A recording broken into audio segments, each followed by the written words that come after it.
focus. It's one of the most common things parents say to their kids, but what if focus isn't something children just have, but a skill that they need to learn? Dr. Justin Anderson explores that idea in his new book, Intentional Attention, the Science and Practice of Focus Under Pressure. Today, he joins me to share how parents can help their kids build better focus, confidence, and resilience. Good morning.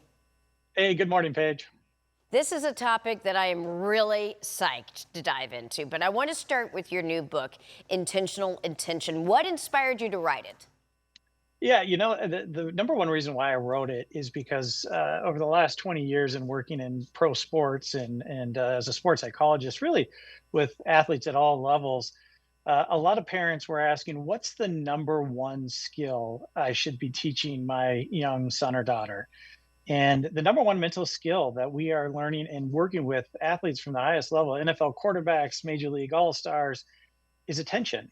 And Mm. attention is one of the mental skills that we have a lot of control over, and we've now learning how we can develop it. All right, well, I'm a parent of three, and often I remember saying to my kids, focus, just using that word. But you say, with parents, there's another alternative to just saying that. What do you suggest? Yeah, a lot of times we just say focus, but when we say focus, we're not giving the son or daughter or the student a target. And with focus, we really want to drive something to a target, because without a target, and especially in chaotic or uncertain situations or higher pressure situations, the mind will wander or the attention will wander and it gets hooked on different distractions. So we always say when there's more uncertainty, you want to drive them to something very certain. So a target like look at my eyes, let's get through the first paragraph, something more tangible like that to drive their attention to the destination. So the parent essentially needs to kind of focus and hone in something more specific than just saying something general like, hey, focus. That makes a lot of sense. So when a child gets distracted or frustrated, how should a parent respond? Yeah, I think the first thing is not doing the writing reflexes, which is jumping right back in and saying, "Hey, let's do and push on fixing it right away." Like get back here, get here, here, here. That can create a little more tension and a little more frustration. The first thing we recognize is how have the son or daughter learn how to reset their attention. So if you want their eyes on there, you can ask them, "Hey, what just happened right now? Where are your eyes?" Help them learn the process of Mm. resetting their attention.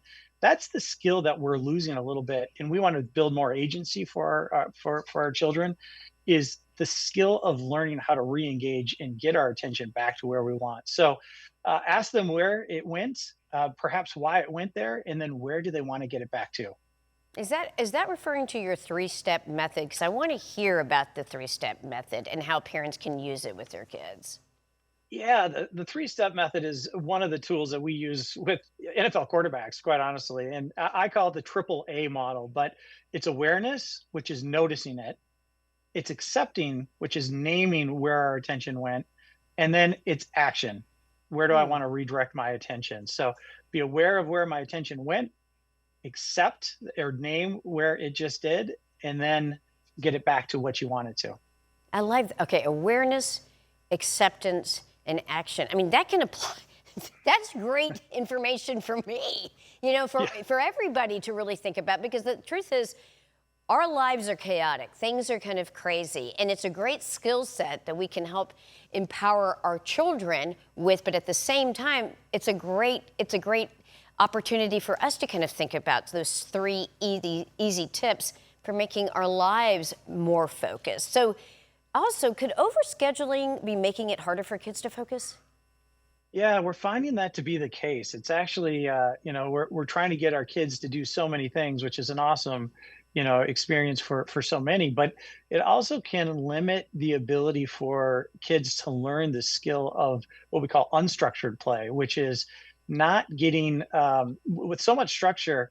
They're being directed to do everything all at once. And one thing we talk about a lot is just on the playground the negotiation of what the game rules are, what falls are, how to manage conflict and disagreement. Those are skills that really can pull our attention away if we don't get good at. And so we want to help children begin to learn a little bit more about how to navigate some of these things and get the reps. We talk about the mind being very similar to the body and like a muscle, but without reps, we can't get stronger at it. And so with so much structure, we're not giving a lot of the kids the intangible, the fringes on how to navigate this world as successfully and hopefully as resilient as they need to be. All right, so let's talk about what's one thing parents can do differently starting tomorrow.